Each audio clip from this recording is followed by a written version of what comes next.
Thanks, Hugh. We're actually just going to make you get right up out of your chair because we're going to have a panel discussion now on building and benefiting from a strong academic medical centre brand. So could I invite Hugh, Mohanad and Gabe.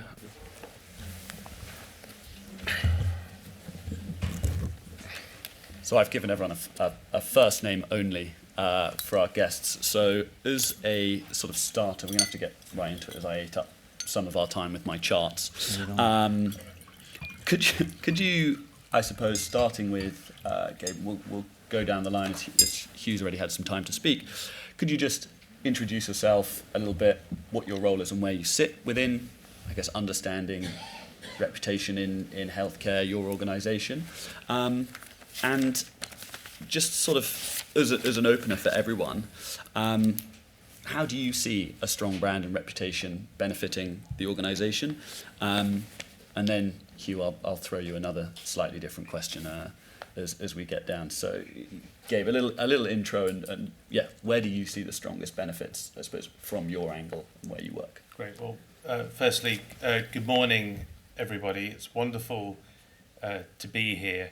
As you can tell from my accent, I'm here to represent the US view, which is actually true. I've been living in the US now for 20 years, and for the last 13 years I've been working for Monigle, which is a creative experience company, and 40 to 50% of our work is in healthcare, working with every health system, academic medical center. And over the last, this is now the 9th year that we've been publishing a report called Humanizing Brand Experiences, which is the largest report in the US that focuses on consumer attitudes and perceptions towards healthcare, and specifically also towards their perceptions towards healthcare brands. Now, why did we start a consumer research study on healthcare experiences? Well, the simple answer to that is because marketing leaders inside healthcare institutions were asking for help. They knew that they needed more of a seat at the table. They knew that they needed to shift internal perceptions around how the organization perceived the role of brand and marketing, but they didn't have the data. They were being pressured by internal stakeholders to continue to just talk about clinical outcomes when they understood themselves, but they didn't have the data to back it up, that it was experience, it was friction in the system. And why is that so important, especially in the US, which makes the US, I think, so distinct? It's because it's about driving choice and advocacy, because healthcare in the US is ultimately a competitive marketplace. Muhannad? Okay. So good morning, everyone. Thank you, Hugo and Brand Finance team, for organizing this. I'm Chief Marketing Officer at KFSH, King Faisal Specialist Hospital. I'm not a physician or have any experience in healthcare. I represent the hospital where we are the leader in the region. When I say the leader, we are treating 25% of the kingdom oncology patient. We are the pioneer in transplantation or organ transplantation operation. As last year alone, we have done 1,000 operation, which is exceeding any medical center in the state. So in numbers, we are doing this. But again, from a perspective of a hospital, why do we need the brand and the marketing? I think it's a very simple question, especially that we are non-profit and we are almost self-funded by the government. I think if we need to survive, and this is the reason why they recruited me, we need to be self-sustainable to ensure that we have more patients to treat it on the country. Second, we need to encourage more transactional research from outside through collaboration with different entities outside of the country. Third, we need to adapt the new technology and encourage and create a new innovation. We have seen the hospital that have created or have done the first heart transplantation We have done the first heart transplantation using robotic. So I think this is something that we encourage and we need to communicate as a hospital. And Hugh, you said earlier, marketing brand isn't in your job description, but you've said why you think it's important. Do you see there as being enough of a role for sort of directors of an institute or top clinicians in understanding reputation and their role in developing it? Yeah, very much so. And I think one of the problems we face in a state-funded system is lack of bandwidth for those individuals to engage in it. That there isn't a lot of cream floating to the top that will provide job opportunity or job space for a clinician or a CEO, for instance, to spend time in doing that. But I think it is important for the reasons you've explained. I think sometimes patients get a misunderstanding of the quality of care that they might be getting, but equally, we would do better, for instance, my own trust, if we had time to let people know how good we are in some of those domains and that we're open for business. It's just we don't have a brand, we don't have enough of a comms team to be able to go out to Pfizer and Astra and the other companies say, here we are, we'd really like to work with you. So yes, I think it's a question of how we would fund that, I think, to a degree. Yeah, I'd never heard your stats on better outcomes in hospitals that do more research. It feels like if you communicated that to perhaps the government, regulators, whoever, you would say, well, shouldn't everyone be doing more research and develop a more innovative ecosystem? But I suppose you need that to be communicated to patients, who then public demand increases government pressure, and you've got that sort of whole connection. Yeah. So the next thing I sort of wanted to explore was around how do you create a brand, a reputation that needs to cater for so many different stakeholders? Perhaps we start with Muhannad. Okay, I can build on what my colleague have represented. I think being outside of this industry, we need to realize that healthcare have its own, it's different than the others. It's all about saving life and improving the quality of the patients. Having said that, it's not about gaining money or making more procedure and so on. It's about doing real value and having real impact. So healthcare in particular have improved faster than anybody in any other industry in terms of customer experience and measuring how is the real impact. They started with Net Promoter Score, then it's evolved to measure the transactional experience through BREM. And nowadays there is something called BROM, which is measuring the real outcome the patient was entering the hospital in. Okay, it's nice to have them and it's nice to excel on them, but the real value is to take the outcome of it and inject it in the system so it can perform in a better way. At KFSH, we are scoring, I think, fairly good in all of them. But the real impact that we have, and we are happy about it, we took the input. We have created more than 20 patient pathway. This patient pathway have improved the experience and the type of treatment that have been done to the patient. And I can give you 2 examples of the things that we have improved. One of them is the waiting time in the emergency room. We have improved it by 70%. And we have been now within the top 5% globally in the time that needed to enter to see the physician in the waiting room. So it's not just about having a measurement or having communication. It's about knowing the insight from a marketing perspective or something and do it a real impact to the patient itself.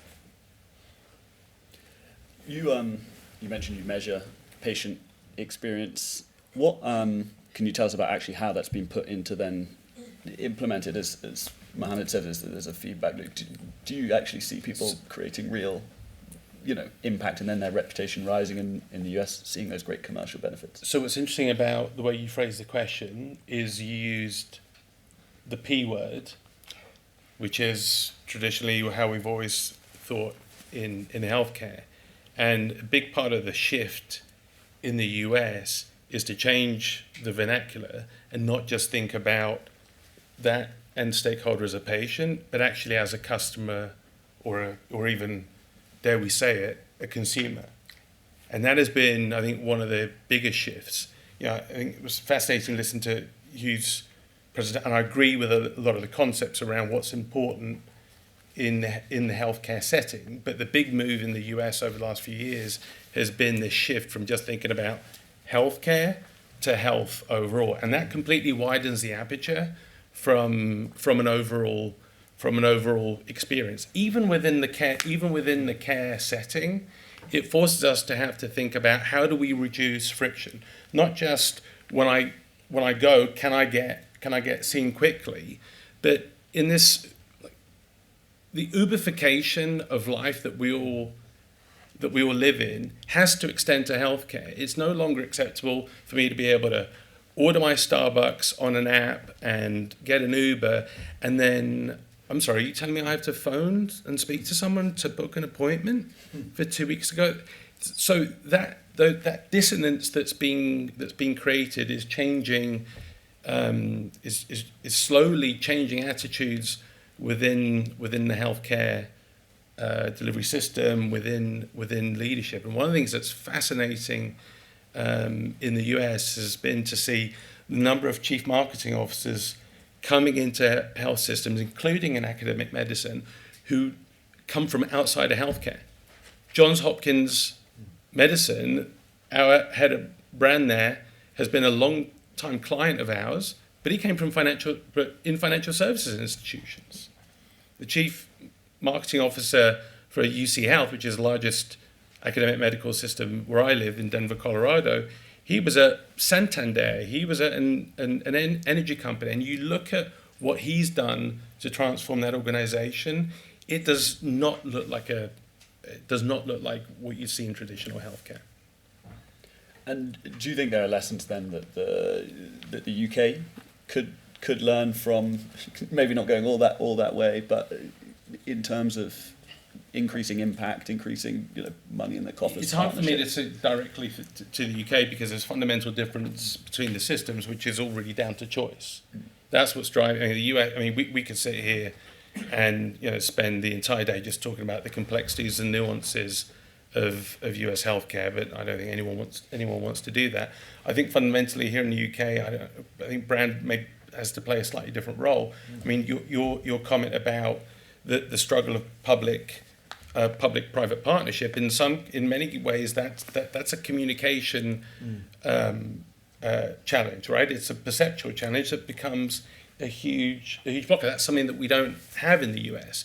In fact, you were asking about different stakeholders. The importance of brand in the US for commercial partnerships is incredibly important, but also in the context of the partnership between academic medical centres and community hospitals, some of which are for private. You were talking about the importance of running more clinical trials to get better outcomes, and that's a key area. What do the academic medical centres need?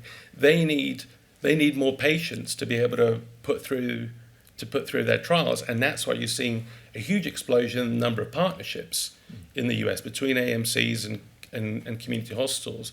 So it goes back to your first question when you talk about the role of brand as well. And you talk about where brand valuation takes place, which is one of the reasons why I think we're now kind of joined at the hip and partnering. Because if John Hopkins is going to partner, then how do they think about negotiating the use of the brand as part of that partnership? But then it's also a challenge. Do you want to maximize profits? No, because that's not the mission, as you were saying. Did you want to? Yeah, may I? I mean, this is fantastic and very interesting. I wanted to pick up your question to start with was how do you appeal to all the different markets? How do you get your brand and reputation for those? I'd go back to what was said at the very beginning. The first bit is the base quality of care. It's about, are you doing a bloody good job for the patients? And it's about the patient experience. We've just heard you use the word frictionless. That's so important to everything we do in life, isn't it? It will ruin your experience if there's grit in the engine. The staff are integral to that. So once the staff, as your own survey shows, feel that they are working in a system that is doing that, the staff feel rewarded and give the reputation to the institution, because they say, I'm working in a caring, high-quality institution. Education is a bit different, because that does require some level of marketing, but underpinning all of this comes the research, because the research drives better patient care, it recruits the best staff, and actually a lot of students will apply to UCL or Oxford, for instance, because they know it's got a fantastic academic reputation, and that's why they're there. Finally, on your two other points, the first in your mapping of the frictionless pathway and I love that phrase, I'm going to steal it, the Uberification of healthcare. I stole it from somewhere else. Oh, great. Well, we'll have to give you a copyright it, trademark. We need that mapping inside the NHS. And in fact, a guy called David Coles, who's the chief engineer for the Department of Transport, feels there should be a chief systems engineer for the NHS. Because no one, for the reasons we talked about earlier on, is mapping where the grit in the system is. And if you ask the patients, they'll tell you, but no one is generally asking the patients to map the flow. And finally, I wanted to pick up on your point of US versus UK and the brand issue. There is a perception, because it was trumpeted very loudly abroad, that the NHS was some socialist collapsing system providing crap care. And a lot of the public in Britain are beginning to believe it, because this is what they heard repeated. It's worth mentioning that US healthcare is now north of 4 trillion, heading 5 trillion. It's over 18% of its GDP, and British health system is 11% of GDP. But our efficiency is very, very much greater by any metric of efficiency. And our efficacy on a large number of metrics is better. And it's also better on issues, for instance, that you refer to as health rather than health care, on things like neonatal mortality and death in childbirth and so forth. So we do very well, and the NHS would do well potentially to start trying to reinforce that message better, I think. Yeah. I suppose the NHS has a strong position in not just in hospital healthcare delivery, but general health of the populations. Can I just touch on one thing because you've been talking about, and I think we've all seen the numbers, this inverse relationship between the amount that US spends on healthcare and actually where it sits in outcomes, and there's a direct impact. The direct impact on how that hits consumers is related to, as it relates to cost, as it relates to insurance, is they're it's the number one and number three reasons why people in the US delay care. 40% of people say they delay care because of concerns around healthcare cost, and another 20% say they delay care because the insurance is too confusing. I mean, I'm not a clinician, but I think it's evident to all of us the implications of that on the entire system. Yeah, I think I was going to sort of come down that line, as well as these top centres having a responsibility to go beyond their remit, the people they treat in their region, and communicate either public health elements or develop research for that. I know KFSH is ambitious to be a leader in the country, but also the region, also in the world. Could you talk about sort of where that idea of responsibility comes from to different people and to champion that as I had as a national leader? So as a mission that we have, and I think most of the healthcare institutes, it's to challenge the status quo, especially in the research for the better of the humanity. So, and to do that, you need to find the partners, whether inside in the government or the regulator, and outside from different international parties. To do that, you need to partner them to work a collaboration in two ways benefits. We are lucky to be in Saudi. That's mean more collaboration with the government entities. I will give you an example of one thing that we have, especially when in clinical trial and transactional research. We have sat with Saudi FDA, and we have discussing how to increase the clinical trial. And we reach to conclusion that they have to speed up their feedbacks. So we agreed that the maximum time that they will give us a feedback is 30 days. Compare that to the State or the Europe, I think this is very, very short time compared to that. And the impact of that our clinical research in Saudi have been doubled in 1 year. 50% of that is contributed to KFSH. But when it comes to international, I think you need to have a good brand and a strong brand so they can work with you and do the clinical trial. We have been fortunate enough to triple our clinical trial amount in last year. And one of them is the CAR T cell therapy. The CAR T cell therapy, we have managed to produce it locally, which is a breakthrough, at 25% of the international cost. So this is a breakthrough that the hospital is done with a collaboration with the government and entities for the better interest of the patient. And unfortunately, we've only got, I think, 4 minutes left. So I was going to do one last question for everyone.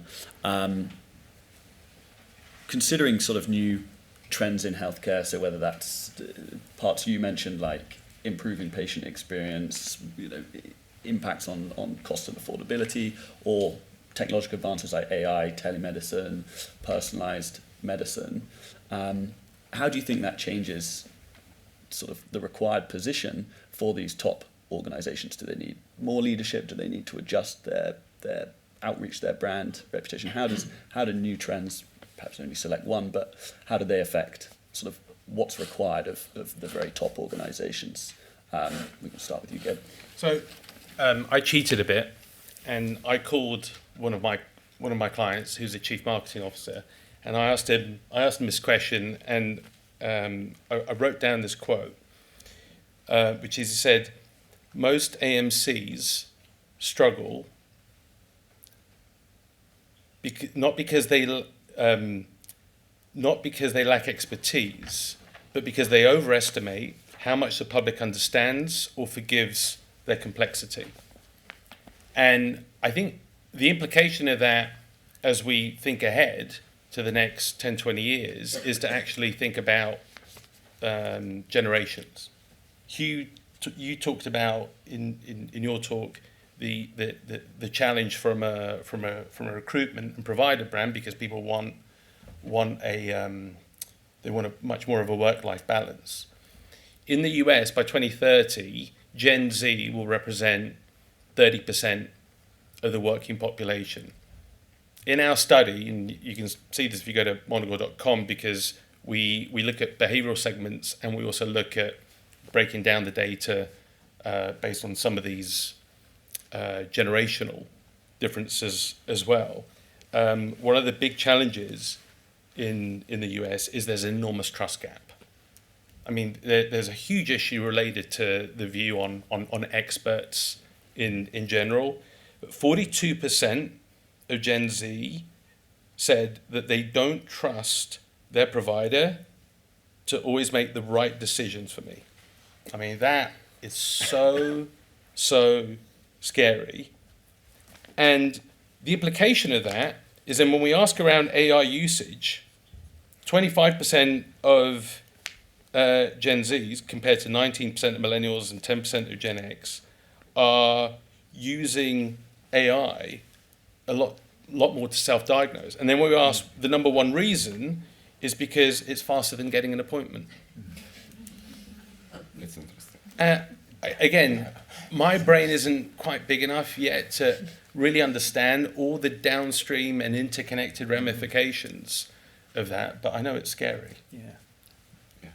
I think I will refer back to my first interview with my boss. So I asked him, why you consider me who has no interest or have no background in the medical care? He was telling me, I want someone outside of the healthcare system is not influenced by achievement, rather speak the language of the patient and focus on the real impact. So I think more and more the healthcare need to focus on the real impact that put the patient in its core equation. Yeah, and thank you. Looks like we talked before, but we didn't. I think there are a couple of things to think about. When we talk about academic medical centres, of course, we immediately start thinking AI, health tech, new machines, robotics, CAR T-cell therapy, CRISPR-Cas9.